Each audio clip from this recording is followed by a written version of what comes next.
seasons will leave you no clues.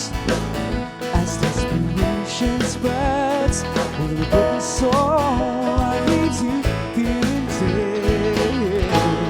But you start Johnny Matheson on the road down Sunday afternoon. On a Sunday afternoon, you split apart all my sensitive parts as I see you coming to me. Baby, as I look into your eyes, ooh, you're perfect. You will make me high. Ooh, it's perfect, perfect. It's everything you are to me. Perfect, and everything I am to you. You are perfect. You are perfect. Crossroads and bridges come through a lot of trying stages. Trying stages. Love sets us free from the realms of our own self-made cages. Baby, as I look into your eyes, ooh, you're perfect. You will make me high. Ooh, it's perfect, perfect. It's everything you are to me. Perfect, and everything I am to you. Falling down, seems like it could last for years, drowning me down, oh yeah. See, I'm drowning in a sea of tears, and little did I know someone who set my soul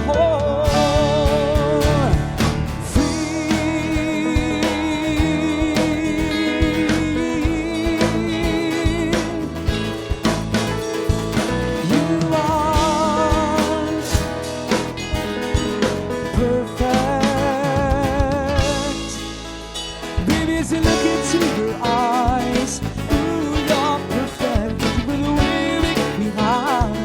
Ooh, it's perfect, perfect. It's everything you are to me. Perfect, and everything I am to you. Look into your eyes, the way you make me high. Everything you want to be. Ooh, yeah.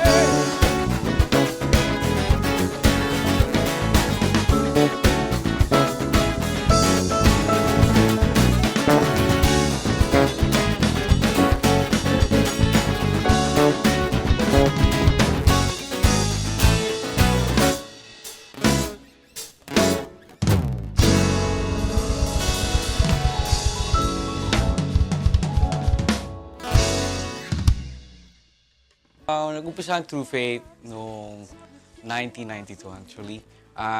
Tatrabaho ako dati sa isang recording studio. It was called Fullerton Studios. Ang ginagawa ko doon, nagre-record ako ng mga vocal tracks for mga multiplex. So that was big business back then. I studied in LaSalle. What I did was, in between my schedule sa school, pupunta ako doon.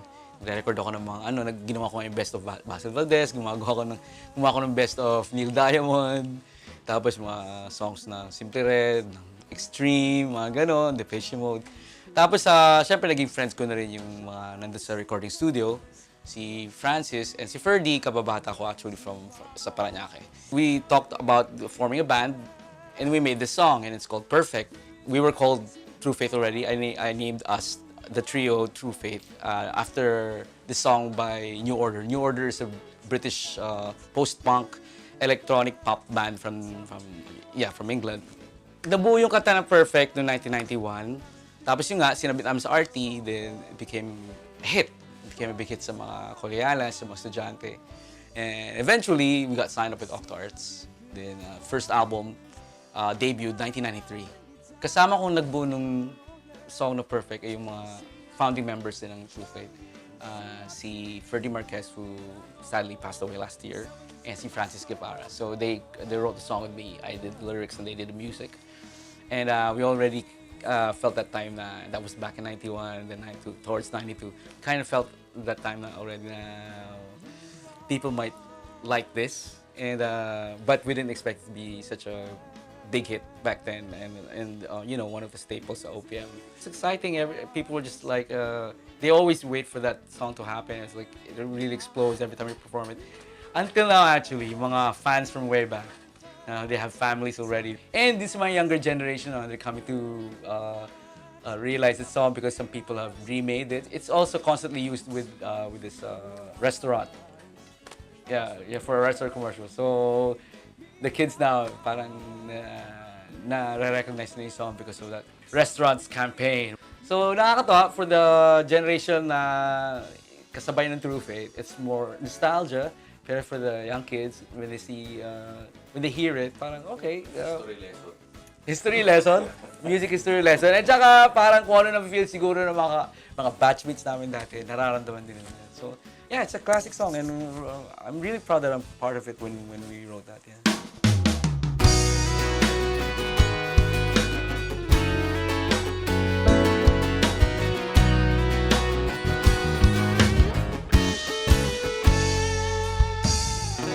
Sabihin ba niya ikaw ay may lungkot na nararamdaman? Ang dami mo ba hindi maintindihan? At sa tuwing ako ay nasa iyong isipan, may nakita ka ba na ibang kasiyahan? Nandito lang ako, naghihintay sa'yo na mapansin ang aking damdamin, na para lang sa'yo. Dahil ikaw ang sigaw ng puso ko, ikaw ang nasa isip ko, ang nais ko ay malaman mo na ikaw ang tanging pangarap ng buhay. Pag-ibig ko sa'yo ibibigay, ang nais ko ay malaman mo na mahal kita.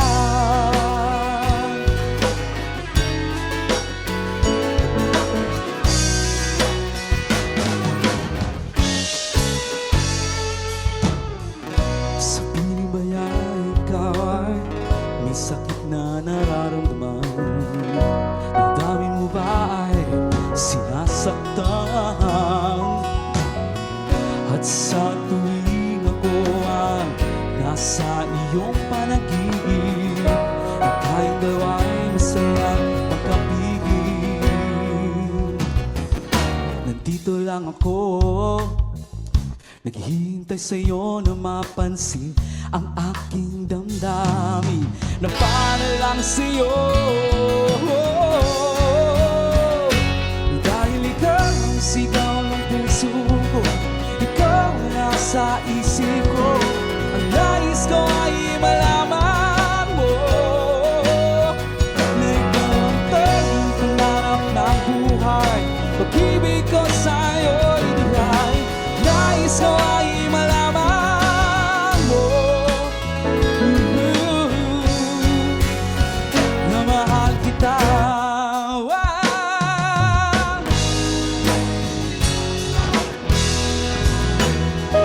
Sana'y masabi mo na mahal mo rin ako.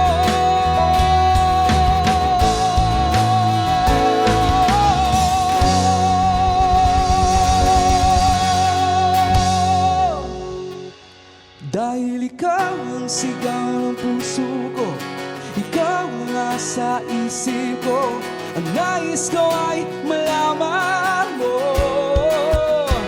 na ikaw ang tanging pangarap ng buhay. Pag-ibig ko sa'yo ay bigay,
back in the 90s, True Faith was regarded as one of those bands that really exploded. Kasabay, nauna kami ng konti si E-Heads. We came in a little later after Image, The Dawn, ganun. And Inter Voice. May pressure talaga. Like for example, when pag yung record company, they ask you to come up with new material, kakalabas na nung album, and then they ask you agad na, dapat look forward thinking dapat. Palagay ko mas define ang quote-unquote rivalry and pressure and competition back then. Because compared to how it is nowadays, na sobrang dami, spread out ang attention ng tao with so many artists who can make songs. And mako-compare nila kung, uy, this band is not, keeping up with the other guys. There's only one arena kasi before. Tama. Kaya nandun kayo sa arena na yun. Radio and TV. Yan, TV lang. Radio, Diba? And TV, sales and record newspapers. sales. Record sales and print. So parang yun lang yung arena na pinilalaro nyo. So parang gano'n, parang na-magnify lahat ng success mo and your faults. The way we write is, of course, chiefly ako yung nagsusulat ng lyrics. There were times na si Eugene nagsulat. Actually, sa upcoming album, may sinulat si Eugene sa lyrics, may sinulat din si Maki ng lyrics. But chiefly ako yung nagsusulat ng lyrics. Everyone else pitches in with the music. Sometimes yung music comes from an individual, from one of the members. And then bubuin na namin, no? And we come together, record at a place, at the room, place nila, ni Alan. Inspiration ko with lyrics, mostly from personal experiences, from experiences ng people around me, people around us. It comes from everywhere, so I'm like a sponge. I try to absorb everything that I see and what comes out of my lyrics. That's how it starts with me lyrically, and I bet that's how it goes with everybody else. Meron namang formula, pero hindi mo pwede masabi na success kasi nandiyan pa rin yung timing. So yun ang pinakamahirap dyan. Para maging timeless siya. It could be a really nice song na sinunod mo yung formula ng mga nakaraang hits. Pero mali ang timing eh. Hindi nag-click. So hindi ka maririnig ng tao. Hindi ka nakakonect. Diba? Pero may formula naman talaga. Diba? Kasi kailangan mo may hook. Yung kailangan natatandaan palagi. But if it doesn't get played a lot, then wala rin. So wrong timing ka. Meron naman, hindi niya sinunod yung formula. Pero ganda ng timing niya. Yeah. Pero kailangan maging conscious din na hindi ka gumagaya ng ibang artist and hindi mo inulit yung kanta mo. Yeah. Sa amin gano'n. Diba? Pero yun nga sinasabi ko, in general, there is a formula for love songs.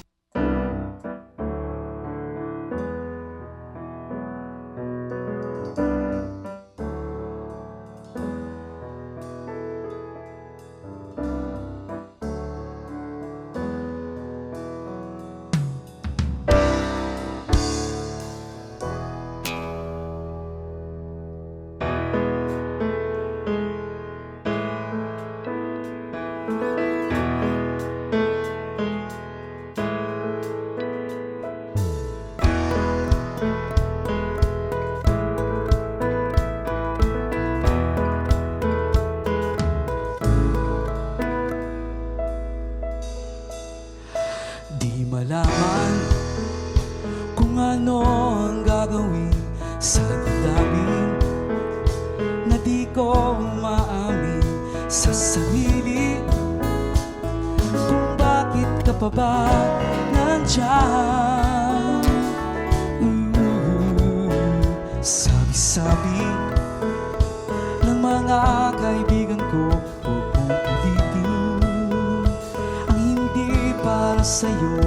Ngunit bakit hindi kita makalimutan? Sa'yo ba okay lang? Habang tumatagal, malala, laging nagwawala. Tumitindi, biit, sumasakit ang dibdib. Kaya ako'y gumawa ng meeting ito na alay ko sa'yo. Sana'y pakinggan mo. Huwag ka sanang magugulat sa akin. Di ako sanay sa ganitong suliranin. Huwag kang matakot, hindi ako manloloko. Kung okay lang sa'yo, habang tumatagal, lumalala, laging nagmawala. Tindi-tindi, bibiit, sumasakit ang dibdib. Kaya ako'y gumawa ng uwiting ito na alay ko sa'yo. Sana'y pakinggan mo. Kung okay lang sa'yo.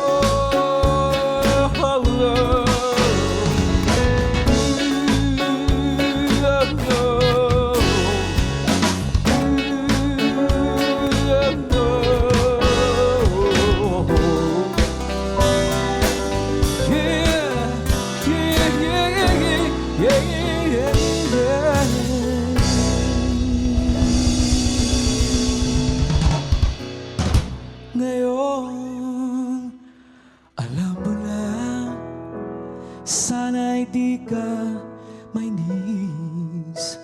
At pasensya na kung ako ay makulit. Pero kung gusto mo, ako na lang ang lalayo. Kung okay lang sa'yo.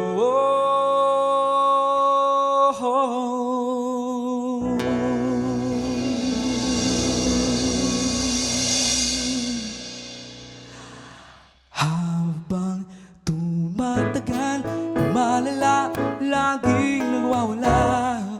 Tumitindi, umiit, sumasakit ang dibdib. Kaya ako'y gumawa ng uwiting ito na alay ko sa'yo. Sana'y pakinggan mo. Habang tumatagal, lumalala, laging nagwawala. Tumitindi, umiit, sumasakit ang dibdib. Kaya ako'y gumawa ng uwiting ito na alay ko sa'yo. Sana'y pakinggan, pakinggan mo.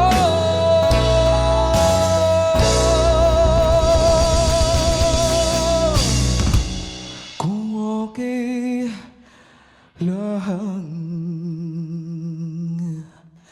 sa'yo.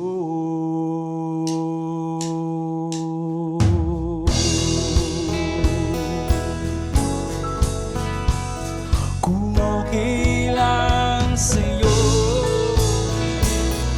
Kung okay lang sa'yo. Kung okay lang sa'yo.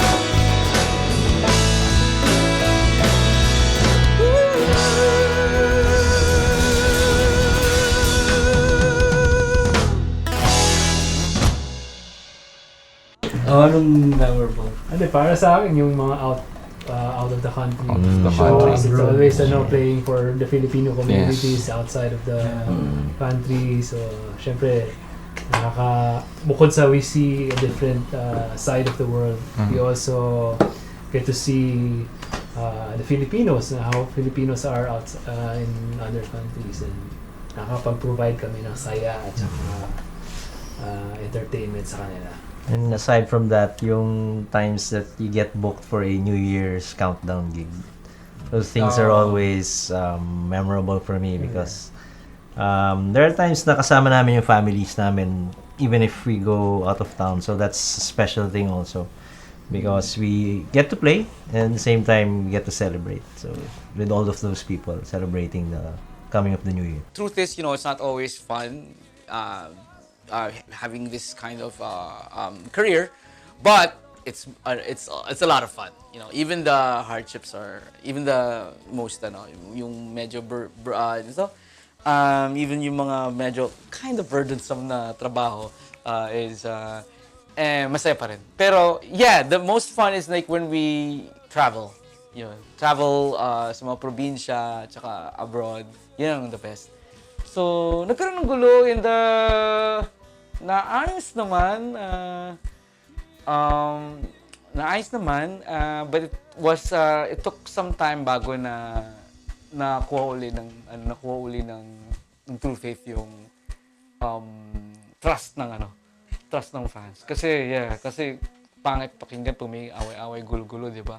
So, alam naman natin yan kahit sa mga love team, mga artistas, di ba? Pag nagka-away, gulo-gulo, parang pangit. Parang nawawala, nababawasan ng fan base. Naririnig kasi ng tao yung gulo. So, parang kumalat yung time na yun. Siyempre, aware ako kasi sumasama naman ako before sa band. Parang mas naririnig nila mas nababalitaan nila yung gulo kaysa dun sa, they're still here. So, para ang alam ng mga tao kahit sa probinsya, buhay pa pala True Faith.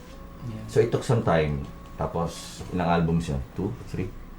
Parang mga ganon. And then, eventually, bumalik nung mga 2000 na. But in between yung years na yun, sobrang trying kasi sobrang, alam mo yan, yung credibility nyo parang nawala. Diba? 3 years in trial. Parang ganon eh. So, nag-slowly work ang True Faith through those times. Hindi nag-quit after ng breakup, yung binuo niya, nag-stay on True Faith. Although yung times na talagang sobrang mahirap nga, parang challenging. Yeah. Ang tingin kasi ng tao, kumbaga walang tumatawag sa True Faith kasi nga parang hindi nila alam, meron True Faith pa pala.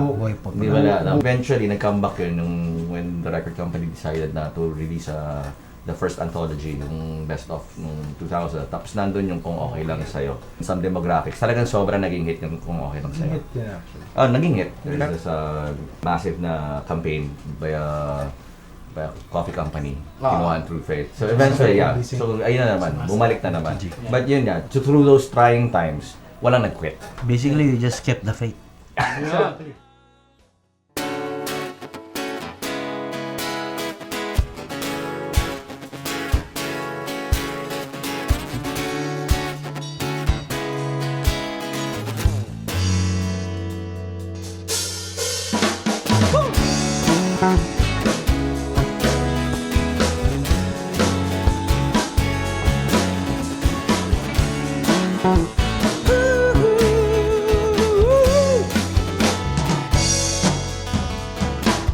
Sa pagsapit ng dilim, ang buwan at mga bituin, sa pagtukoy sa umaga, sinag ng araw ay kakaiba. Bakit nga ba ikaw ang nasa aking alaala? Alaala, oh yeah.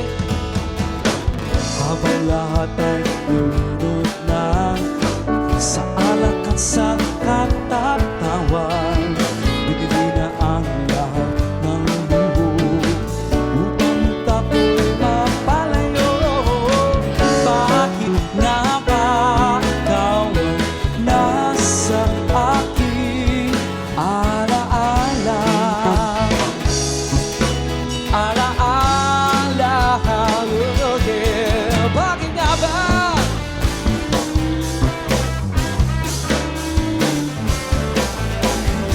Bakit nga ba?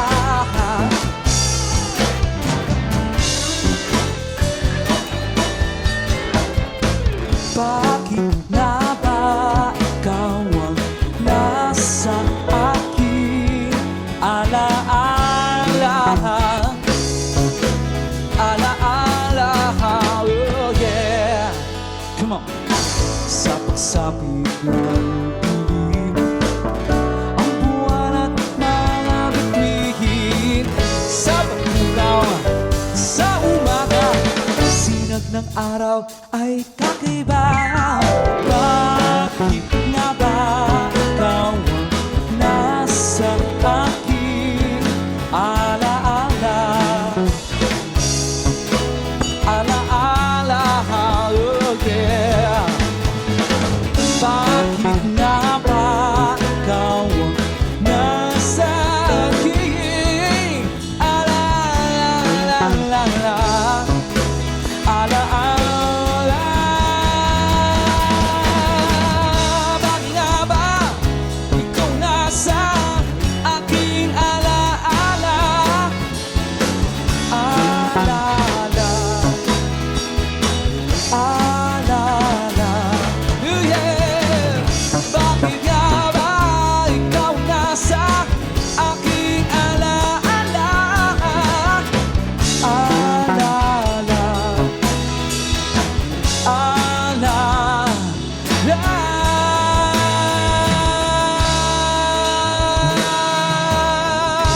ang aking awitin.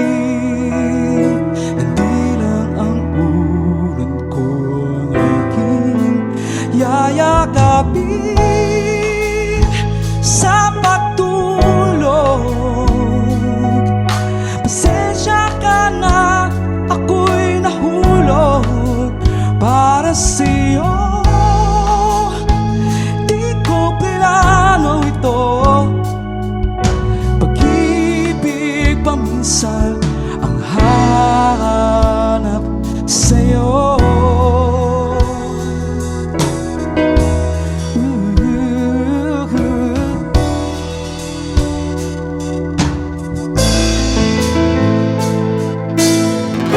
Paano ka nagiging akin? Hanggang tula pa ba ang hikain upang malaman mo na dito biro? Sobra sa lakas ang aking tama sa'yo. Walang katulad. Pasensya ka na, ako'y lumabis sa sabik at bilis. Wag ka sana mainis, pag-ibig na lang ang gagawa ng paraan. Hindi ko nais na guluhin ang buhay mo.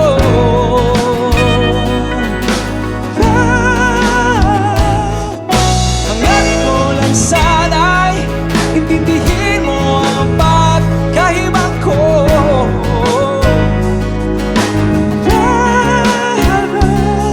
Sinabi mo rin naman, magkakambala at nararamdaman.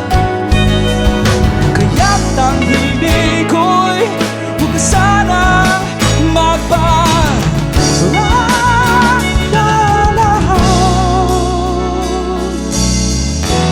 Paano ka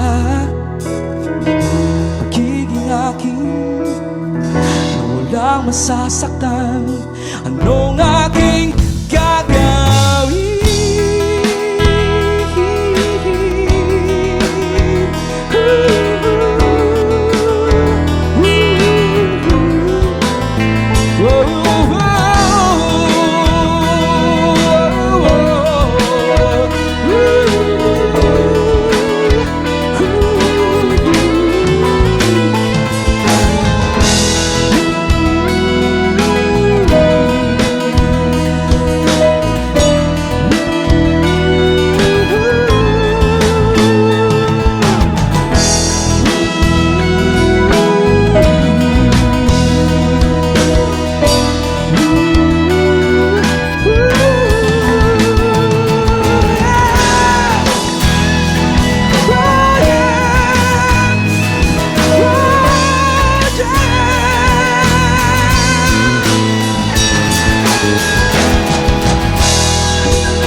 Sobrang nakakatawa pa rin na nandun pa rin ng True Faith, hinahanap pa rin ng tao. So kami sobrang grateful na the fans are still there, solid pa rin ang support, solid pa rin ang faith nila sa True Faith. And hopefully, re-return namin yung kanilang support by coming up with newer songs. That's why we have a new album coming out with Viva Records. This year, we're gonna come up with our 11th album. Title po ay 11. So ang first single out of it is Jahe. It's our second album. 11 is our second album with Viva Records. And we're glad to be back. Yung taste ng listeners talagang nag-evolve. Lalo na yung mga younger generation. And kami naman, kasi we continuously listen to new and old material. Yeah. Marami kami nahuhugot from all that experiences from the past. Yeah, we can mine all of that. Tapos from there, we can also Merge it with the newer sounds. One thing that's going for us as well, since sabi nga niya, we're lumang tao, is yung kids nowadays, there's Mature, bro, sort of mature. like a retro revival going on with this generation. They're looking back to stuff that came out during the 80s. Yeah. And then they easily identify with it. I don't know, for some reason, nagugustuhan nila. Nagigets nila eh. If you mine something from that era, hindi sila, kumbaga nakaka-relate pa rin sila kahit paano. Yeah. Hinahalo namin ngayon. So with the new album, it's still the same. It's still True Faith. Yung pinaka-core. Pero you'll see differences sa labas, sa cosmetics, kung paano in-arrange mga songs, or yung mga elements within the songs, medyo may iba.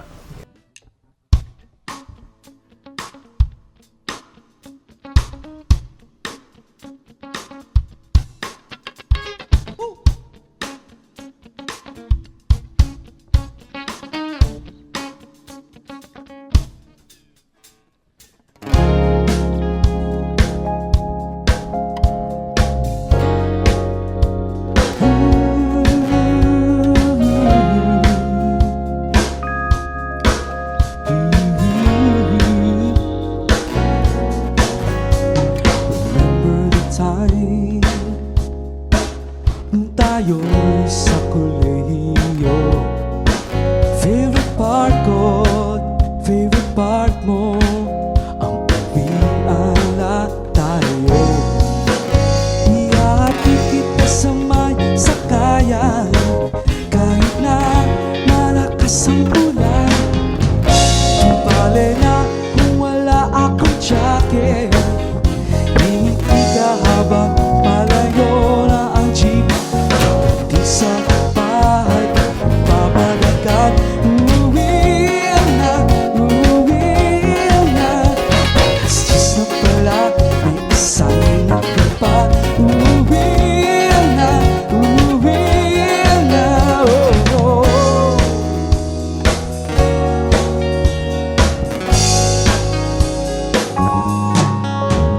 Remember the time tayo ay may trabaho na. Susunod kita sa iyong office, pagkatapos ay kikimig pa. Doon tayo sa hindi maingay, sa lugar na hindi masikip. Kukwento mo yung mga pangarap, matupad mo sana yung mga minimiti. Sa kotse tayo sobrang sweet.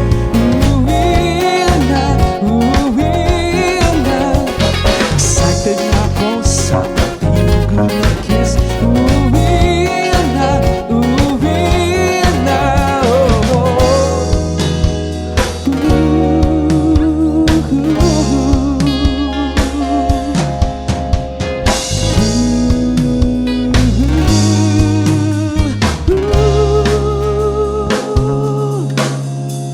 And now this time, magkasama pa rin tayo.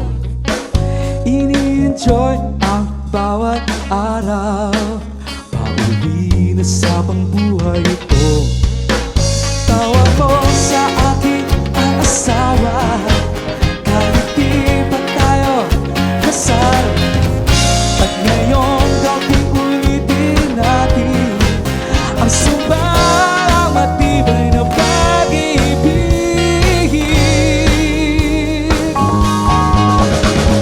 Tapos na sine, hands pa uwi. Uwi na, uwi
time that people were saying that OPM is dead.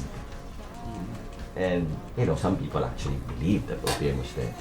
Kasi nga, kung simula nung naging digital, hindi na yung mga sales, di ba? Tapos nawala na yung mga banda, nawala yung mga ibang artists, so hindi naging vibrant. Pero when you look at it now, parang buhay na buhay ang OPM. It's back. It's back. Masaya kami na nagiging buhay na buhay talaga yung ano. OPM. And the future of OPM is very secure with the new guys coming up right now. Para sa mga upcoming artists dyan or mga gustong magbanda o gusto maging artist o gusto maging performer. Yeah. Siguro yun nga, pinaka-advice, yun nga, just be consistent with the art you're doing and try to be original as well. Yeah. Importante that you write your own material kasi para hindi lang kayo gaya ng idol bands nyo. Pero Although there's nothing wrong with that, Yeah. but it's always better to come up with your own Yeah. material. And creative. Yeah, like kami, ang dami namin yung idol na foreign at saka local artists. But as much as possible, we try to come up with our own voice. So yun ang advice ko din sa mga newer artists and up-and-coming musicians and performers na try to find their own sound. It's alright to emulate and to, you know, have, to use your idols as your music reference. Pero mas maganda pa yun, find your own true sound, your original true art. Be open to all types of music. Yeah. Mas maganda yung you listen to everything. Pinaka-importante, be humble. When you get there, keep a level head. Diba? Be humble. And if you're still on the way there, kumbaga wala pa, just trust the process, the grind. It's not an overnight thing for most people. So, pag may setback, minsan nakaka-disappoint, but just, kung gusto mo talaga yun, just keep at it. Iba nga dyang artists na it took them years. Hindi lang natin alam yun because when they burst onto the scene, kala natin matagal na silang sikat or ang bilis ng pagsikat nila. So, yun. Sana yung younger generation of music listeners, OPM lovers, sana makita nila sa amin is True Fate is apart from an enduring artist, you know, na we have been sincere with our craft, na we evoke that trait na dapat gayahin natin. We're just being ourselves kahit na, you know, we tried a lot of styles na nandun pa rin to ourselves, to the core of what True Fate is, you know. It really there's this blazing love for music. And we love our craft, we love to make music, we love to connect with people. And sana makita ng younger generation yon. Not only kami mo consider as a band that came from the 90s, na masasabi nilang isa sa mga pioneers sa band scene from that time. Maisip din nila na just like them, we're evolving, we continue learning. And that we could learn from them and hope they learn from us too.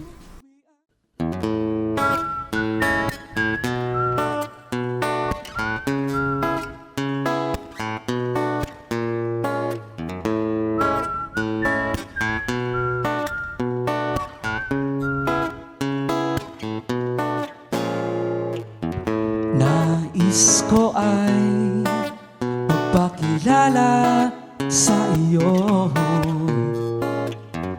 at ipahiwatig ang nilalaman ng puso ko. Maunawaan mo kaya o baka sampalin mo lang ang aking mukha. Nagdadalawang isip na